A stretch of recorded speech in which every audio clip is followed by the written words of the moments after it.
আলামিন সূরাতুল হিজরের 43-44 নম্বর আয়াতের মধ্যে বলেন, ওয়া ইন্না জাহান্নামা লামাউইদুহুম আজমাইন, নিশ্চয়ই জাহান্নাম তাদের প্রত্যেকেরই প্রতিশ্রুত স্থান হবে। এ বন্ধু, হাফিজুরের দালালি ছাড়ো।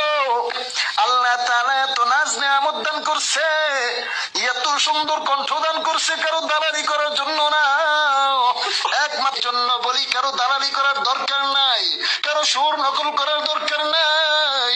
আল্লাহ তোমার যে সুর দিছে ওই সুরটা নিয়ে সন্তুষ্ট থাকো। এরে তুই যে আমারে নসিহত করলি, তোর গলায় তো হাফিজুরের আওয়াজ শোনা যায়। তুইও তো হাফিজুরের দালালি কইরা কইরা আরেকজন রে নসিহত দেস না, না, আরেকজনের দালালি কইরা কইরা অন্য জন রে নসিহত দিস না।